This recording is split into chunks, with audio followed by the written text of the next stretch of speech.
जरा सोच कर देखो कि क्या हो अगर तुम्हारे पास इलेक्ट्रिसिटी की पावर आ जाए जो कि काफी ज्यादा खतरनाक है और उसका एक ही झटका सामने वाले को ढेर बना दे। पर इस पावर के होने के बाद भी आपके पास इतने पैसे ना हो कि वह अपनी माँ का इलाज करवा पाए जो कैंसर से मरने वाली हो। ये ऐसी ही एक कहानी हम देखते हैं हमारे एक सुपर हीरो की जिसका नाम है कोड 8। कहानी शुरू होती है और हमें बताया जाता है कि दरअसल 20th सेंचुरीज में सुपर पावर रखने वाले लोग वर्क फोर्स का एक हिस्सा बन चुके थे। गवर्नमेंट ने सारे सुपर ह्यूमंस को बुलवाया था कि वे अपने पावर्स को रजिस्टर करा के अमेरिकन सिटी को बनाने में हेल्प करें, लिंकन सिटी को बनाने में। पर समय के साथ इन वर्कर्स की डिमांड कम हो गई और सारे बिजनेसेस ऑटोमेटिक बसिंग सिस्टम से वर्क कराने लगे। सुपर ह्यूमंस के लिए जॉब अपॉर्चुनिटी ना होने के कारण क्रिमिनल माफियाज ने उन्हें दूसरी तरीके से यूज करना शुरू कर दिया और क्रिमिनल ऑर्गेनाइजेशन जो कि सुपर ह्यूमंस का ब्लड निकाल कर उसे एक हाईली एक्टिव ड्रग्स बनाने लगी थी। और उस ड्रग की हेल्प के कारण जब प्रॉब्लम्स आने लगी तब लोगों ने सुपर पावर को या उसको कंट्रोल करने के लिए नए नियम बनाने की डिमांड करी और इसके बाद से पुलिस ने बिना किसी परमिट के काम करने वाले सुपर ह्यूमंस को पकड़ लिया और मॉनिटर करने के लिए रोबोट का यूज करना शुरू कर दिया जिन्हें गार्डियंस कहा जाने लगा। और इस तरीके से सारे super humans second class citizen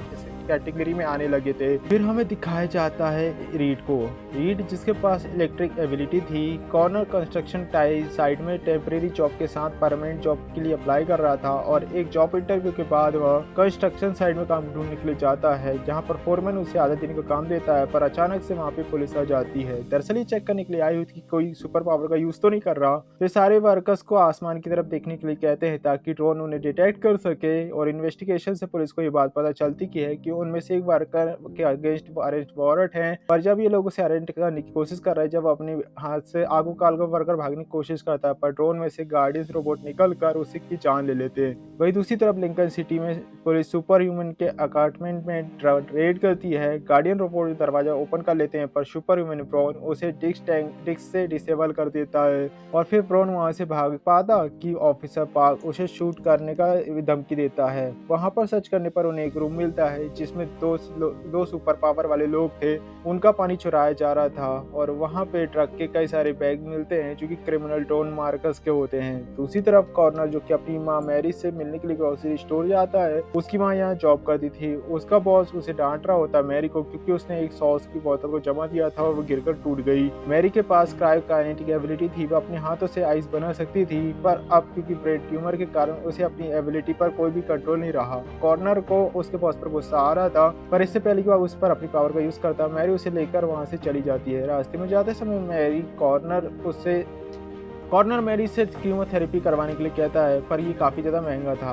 corner अब थोड़ा काम लेने का वेट कर रहा था तभी वहाँ पर एक वैन आती है। ड्राइवर उनके पास आकर उनसे पूछता है कि उसे किसी इलेक्ट्रिक आदमी की तलाश है। कॉर्नर के दोस्त ट्रेविस ने उसे लोगों से दूर रहने के लिए कहा, इसलिए वह पहले डरता है पर जब ड्राइवर के पास जाकर वो बताता है कि वह $200 लेगा काम के बदले क्योंकि उसे पैसों की जरूरत है और ड्राइवर उसे कैरेट मानकर अपने साथ ले जाता है। वे लोग कॉर्नर को एक केमिकल प्लांट में ले जाते हैं जहाँ पर इलेक्ट्रिक फेंस डिसेबल करने के लिए उसे उसकी जरूरत थी।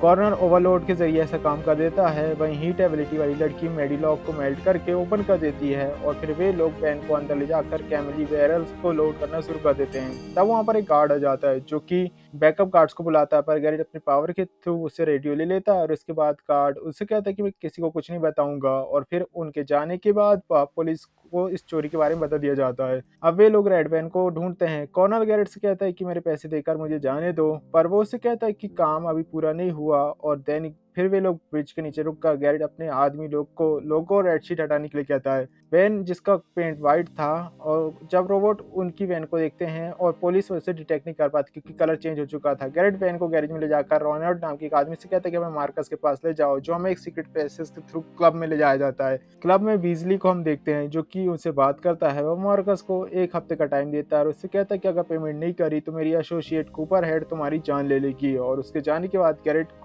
उससे मार्कस से मिलवाता है। मार्कस जिसके पास माइंड रीड करने की एबिलिटी थी, वह कॉर्नर का माइंड पढ़कर वह जान चुका था कि वह उसकी गेम के लिए काफी ज्यादा यूजफुल हो सकता है। वह अपनी गर्लफ्रेंड निया से कॉर्नर को क्लब दिखाने के लिए कहता है। निया उसे ड्रिंक ऑफर करती है पर कॉर्नर उसे साफ मना कर देता है। वहीं मार्कस गैरेट को बताता है कि वो अभी केमिकल्स की पेमेंट नहीं कर सकता, दरअसल उसे बिजलीज के पैसे देने हैं। और उससे कॉर्नर की एबिलिटी के बारे में जब वो उससे पूछता है तो गैरेट उसे बताता है कि वो बहुत ज्यादा स्ट्रॉन्ग है पर थोड़ा उसे ट्रेन करने की जरूरत है। जहाँ पर मार्कस उसे कॉर्नर के लिए नए डिसीजन के लिए तैयार करने के लिए कहता है। दरअसल कॉर्नर्स का वे लोग यूज करने वाले थे और फिर वे कैरेट कॉर्नर को ड्रॉप कर देता है और एज अ बोनस वो उसे $300 ज्यादा पे करता है। वो उसे कहता है कल भी वो उसे उसी जगह पर वेट करे ताकि और पैसे कमा सके, और वह उसे अपने टैलेंट वेस्ट ना करने की एडवाइस देते हुए वहां से चला जाता है। कॉर्नर जिससे पैसे मिले थे वो काफी ज्यादा खुश था क्योंकि उससे माँ का ट्रीटमेंट करवाना था। घर पर उसकी माँ उसे जॉब दोबारा ज्वाइन करने के लिए बात करती है, पर कॉर्नर जो कि उसका बॉस बिल्कुल भी पसंद नहीं था इसलिए वह इसलिए तैयार नहीं होता। वहीं पार्स और डेविस को हम देखते हैं जो कि इन्वेस्टिगेशन करने के लिए जाते हैं जो रॉबरी केमिकल फैक्ट्री में हुई थी। उन्हें यहाँ पता चलता था इलेक्ट्रिक पावर्ड ह्यूमन ने फोन्स को शॉर्ट, वहीं फायरमैन ने लॉक तोड़ा और वे लोग केमिकल के 200 गैनेस लेकर भाग चुके हैं। अब पार्क डेविस को ऐसे इंसानों की लिस्ट बनाने के लिए कहता है जिनके पास इलेक्ट्रिक पावर्स थी। अगली सुबह स्टॉपर वापस से ट्रेविस मार्कस को ये काम करने के लिए केयरफुल करने के लिए कहता है और फिर कॉर्मिन वहां पर आता है जिसे 2 इलेक्ट्रिक आदमी की जरूरत थी, पर कॉर्नर गैरेट की गाड़ी देखकर उसके साथ चला जाता है। गैरेट को अभी भी वार्नर्स की मोटिवेशन पर डाउट था इसलिए वह उससे पूछताछ करता है कि क्या तुम हमारे साथ काम करना चाहते हो। फिर गवर्नर उसे अपनी माँ की बीमारी के बारे में बताता है। गैरेट उसकी एबिलिटी चेक करने के लिए गाड़ी का लॉन्ग शॉट करने के लिए कहता है, पर कॉर्नर उसे बंद करने से पहले उसे पूछता है कि तुम्हारे पास मुझे अपनी रेवरी के कितने पैसे मिलेंगे। गैरेट के $25,000 जैसे वो उसे बताता है वह गाड़ी का अलार्म डिसेबल कर देता है। वहीं रास्ते में गैरेट को पता चलता है कि कॉर्नर के डैड जो कि एक इलेक्ट्रिक ह्यूमन थे जिन्हें लिखकर शॉप ले ऑफ करते समय गोली मार दिया गया। हालांकि वो अपने डैड की तरह नहीं बनना चाहता था और गैरेट कॉर्नेट की ट्रेनिंग शुरुआत करता है और उसे बल्ब जलाने के लिए कहता है। हालांकि पहली बार में ऐसा नहीं हो पाता और इस तरीके से वह कई सारे टास्क उसके हाथों करवाता है और दूसरे काम भी वो उससे करवाता है, पर धीरे धीरे वह ट्रेंड होने लगा था और इसके बाद गैरेट कॉर्नेट की स्ट्रेंथ चेंज करने के लिए उसे एक दूसरे इलेक्ट्रिक ह्यूमन से फाइट करवाता है। कॉर्नेट उससे अपनी पावर से हरा दिया था और गैरेट उसे ट्रेन करता है कि अपनी पावर्स को कैसे यूज कर सकता है। फिर रात के समय कॉर्नेट मैरी के दोस्त ब्रेव को डराने के लिए जाता है जिससे वह डर जाता है। फिर कॉर्नेट मैरिड को बताता है कि उसे परमानेंट जॉब मिल गई जिससे वह काफी ज्यादा खुश होती है। वहीं डेविस और पार्क जो कि कॉर्नर पर नजर रख रहे थे उन्हें उसके रिकॉर्ड से पता चला था कि उसके पास कोई परमानेंट जॉब नहीं है और वह अपनी माँ के ट्रीटमेंट के लिए स्ट्रगल कर रहा है। वे लोग उसे अपनी सस्पेक्ट लिस्ट में इंक्लूड कर लेते हैं। वहीं अगले दिन कॉर्नर और गैरेट एक बैंक में जाते हैं जहां पर वे उस बैंक की रूटीन ऑब्जर्व करें और सिक्योरिटी कैमरास और सारी लोकेशन के बारे में उससे पता चल जाए। गैरेट बताता है कि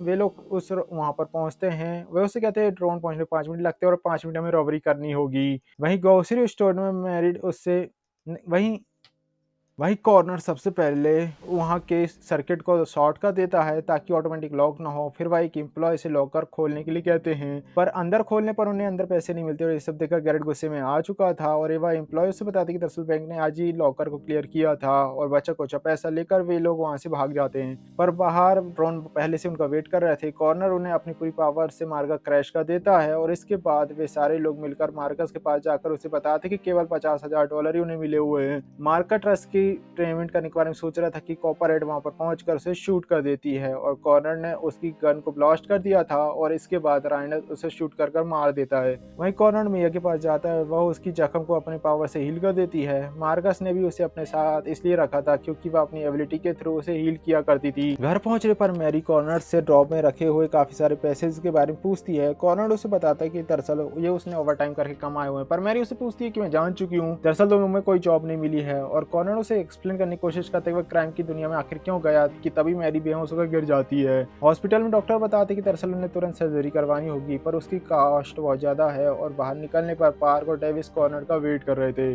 वो लोग उसे पुलिस स्टेशन ले जाकर फैक्ट्री और बैंक की रॉबरी के बारे में पूछताछ करते हैं जहाँ पर कॉर्नर उसे कहते हैं कि उसे इस बारे में कुछ भी नहीं पता। वे लोग उसे अलर्ट करते कि वे शहर के सबसे खतरनाक क्रिमिनल के साथ काम कर रहे हैं और वे उसे ये भी बताते कि अगले हफ्ते मार्कस की हम $4 मिलियन वर्थ की साइड रन चलाने वाले हैं जो उन्हें अपार्टमेंट से मिली थी। पार्क कॉर्नर से कहता है कि अगर तुम हमें मार्कस की इंफॉर्मेशन दो तो हम तुम्हारी माँ की ट्रीटमेंट में हेल्प कराएंगे। और साथ ही डेविस उसके देश की काफी ज्यादा बेइज्जती करता है, उसे ताना भी मारता है। वो क्योंकि उनके पास कोई भी सबूत नहीं था उन्हें कॉर्नर को छोड़ना पड़ता है। वहां से निकलने बाद गैरेट कॉर्नर को लेने के लिए आता है। कॉर्नर उसे यकीन दिलाता है कि उसने पुलिस को कुछ नहीं बताया और वह खुद को मार्कस के पास ले जाने के लिए कहता है क्योंकि उसके पास एक अच्छा आइडिया था। और फिर वैन कॉर्नर के ट्रक चुराने की आइडिया ये उसे बताता है। वह उसे सजेस्ट करता है कि जब ट्रक को जलाया जाएगा तब ये पुलिस पर अटैक करके ट्रक को ले लेंगे। वहीं कॉर्नर मार्कस से डील करता है कि साइड मिलने के आने के बाद वो मिया उसे दे देगा। मार्कस ये बात जान चुका था कि कॉर्नर उसके थ्रू अपनी माँ को हील करना चाहता है। कॉर्नर को देखते हुए गैरेट भी इसके लिए डील करता है कि वो उसे मार्कस अपना पार्टनर बना ले। मार्कस इसके लिए तैयार हो जाता है और फिर वे लोग रॉबरी प्लान करते हैं। कॉर्नर कहता है कि कोई भी पुलिस वाला की मौत नहीं होनी चाहिए इस डील में। फिर वह मिया के पास जाकर उससे कहता है कि अगर तुम मेरी माँ को ठीक कर हिम्मत होगी तो मैं तुम्हें जाने दूंगा। वहीं रॉबरी के दिन वे डोर बॉक्स लगाकर पुलिस वैन का वेट करते हैं और वैन के आते ही गैरेट गार्बेज ट्रक सामने लाकर उसे ब्लॉक कर देता है। रेडी और मेडी पीछे से वैन को फॉलो कर रहे थे और तब कॉर्नर अपनी एबिलिटी के थ्रू वैन के ऊपर पावरफुल अटैक करता है और इससे गार्डियन रोबोट गिर जाते हैं। वे सारे अपनी पावर के थ्रू उन्हें डिसेबल कर देते हैं और फिर देन वैन टीयर गैस अंदर होल करके अंदर भेज दिया था और कॉप वैन के बाहर आ चुके थे। वैन से कोई रिस्पॉन्स नहीं मिल रहा था जिसके कारण ड्रोन भी नो फ्लाई जोन में चला जाता है और राइनो सूटकेस लेने के बाद सारे पुलिस वालों और गैरेट के लोगों को शूट करके वहां से भाग जाता है और इसे मैडी वहां पर मारी जाती है। वहां पर कई सारे गार्डियंस भी आ चुके थे, उन्हें देखकर गैरेट, फेरिट और कॉर्नेट वहां से भाग जाते हैं। फ्रेडी जिसे भी गोली लग चुकी थी और वे लोग उसे गाड़ी में ले जाते हैं। वहीं राइनो क्लब पहुंचकर सारी ट्रक्स मार्कस को दिखाता है। न्यू उससे बाकी लोगों के बारे में पूछता है पर कोई भी जवाब नहीं देता। दरअसल मार्कस मिया को जाना नहीं देना चाह रहा था। दरअसल उसके डैड ने उस मार्कस के पैसे नहीं दिए थे। वहीं फ्रेडी मारा जा चुका था और कॉर्नेट गैरेट पे गुस्सा करता है कि तुम्हारी डिमांड के कारण मार्कस ने हमें धोखा दिया। वहीं पुलिस स्टेशन में डेविस चीफ को बताता है कि रॉबरी में मेन सस्पेक्ट कॉर्नर है, पर पार्क को ऐसा बिल्कुल भी नहीं लग रहा था। कॉर्नर अपनी मौसी में निकले जाता है जहाँ पर वो उसे सब काम छोड़ देने के लिए कहती है और वो उससे कहती है कि मुझे मर जाने दो बेटा। पार्क अपनी बेटी लीना के साथ गार्डन में जाता है जहाँ पर ट्रेविस उसे कॉर्नर का एक मैसेज देता है। इसके बाद वे एक जगह पर कॉर्नर से मिलने के लिए गया था जहाँ पर कॉर्नर उसे बताता है कि दरअसल वो मार्कस को पकड़ा कर खुद को पुलिस के हवाले कर देगा और पुलिस क्लब पर अटैक कर देती है। पर मार्कस जो कि रानी मिया को लेकर गैरेज के थ्रू बाहर निकल जाता है और फिर उनके ऊपर अटैक कर देता है ट्रेविस। हालांकि गॉर्डन उसके साथ में था। वे लोग मार्कस को शूट करके ट्रेविस से फाइट करते हैं और फिर उन्होंने उन्हें मार दिया था। मार्कस में वो खुद को हील करने के लिए कहती है पर उसकी गन उठा लेती है और गैरेट अपनी टेलीकिनेटिक पावर का यूज करके मार्कस को मारकर मिया से गन ले लेता है। फिर कॉर्नर मिया से कहता है कि मेरी माँ को ठीक कर दो तो मैं तुम्हें जाने दूंगा। पर मिया उसे अपने हाथ का जख्म दिखाती है और उसे बोलती है कि अगर मैंने तुम्हारी माँ को हील किया तो मैं मर जाऊंगी। पर कॉर्नर उसे फिर भी हॉस्पिटल ले जाता है और फिर जब वह मैरी को हील करना शुरू करती है तो उसकी कंडीशन तबीयत खराब होने लगती है। कॉर्नर ये देखते उसे सांप रोक देता है और मैरी की डेथ हो जाती है। इसके बाद वह मिया से कहता है कि तुम्हारी मर्जी, जहाँ जाना जाए जाओ। और फिर अथॉरिटी ने लिंकन सिटी में पावर्स का यूज करने से बैन लगा दिया था और इसी के साथ ये मूवी यहाँ पर खत्म हो जाती है। आई होप मूवी आपको अच्छी लगी हो। मिलते हैं नेक्स्ट वीडियो में, तब तक के लिए बाय।